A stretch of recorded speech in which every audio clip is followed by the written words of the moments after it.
네, 대통령에 당선된 문재인 후보는 이제 숨 돌릴 틈도 없이 곧바로 국정에 임해야 합니다. 취임식 대신 국회 앞 광장에서 취임 선서를 하는 것으로 취임 절차를 마무리할 것으로 보이는데요. 국회 취재기자 연결하겠습니다. 성승환 기자.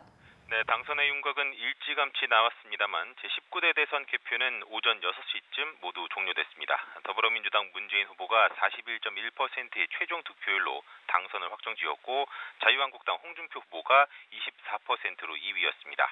이어서 국민의당 안철수 후보 21.4%, 바른정당 유승민 후보 6.8%, 정의당 심상정 후보 6.2% 순이었습니다.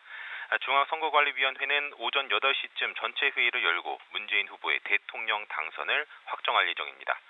문재인 후보는 오전 자택에서 합참 의장과 통화를 하는 것으로 당선 첫날 일정을 시작합니다. 한반도를 둘러싼 안보 위기감이 고조되는 상황에서 군 통수권자로서 안보부터 챙기겠다는 행보로 풀이됩니다. 문 후보는 오전 10시 동작동 서울현충원을 방문한 뒤 국회로 이동해 정세균 국회의장을 만난 뒤 취임 선서를 할 예정입니다.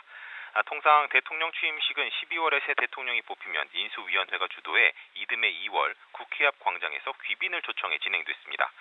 그러나 조기 대선으로 인수위 없이 곧바로 국정 운영에 들어가야 하는 만큼 취임식은 곧바로 치르기가 어렵습니다. 대신 취임식에 이루어졌던 취임 선서를 국회에서 하는 것으로 취임 절차를 마무리 지을 것으로 보입니다. 당선증 수령 방식도 대리 수령이 아니라 김용덕 중앙선관위원장이 직접 문 후보에 전달할 가능성이 거론됩니다. 즉시 대통령 임기가 시작되는 만큼 예우를 할 가능성이 크다는 건데 장소는 취임 선서가 열리는 국회가 될 것으로 전망됩니다.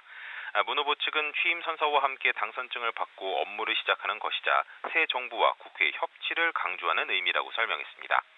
공식 취임식은 어느 정도 국정 인수인계가 진행되고 초기 내각이 안정된 상태에서 치러질 것으로 전망됩니다. 다만 취임식을 준비할 시간이 촉박한 만큼 행사 규모는 최소화해서 치러질 가능성이 크다는 관측입니다. 국민의당 안철수 후보는 오늘 오후 3시 중앙선대위 해단식에 참석한 뒤 자신의 향후 거취에 대해서 밝힐 예정입니다.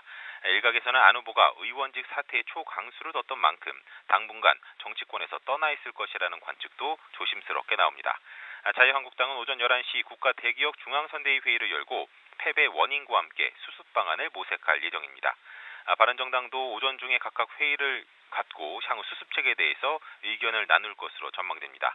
정의당 심상정 후보는 오전 10시 반 기자회견을 갖고 11시 선대위 해단식에 참석합니다. 지금까지 국회에서 전해드렸습니다.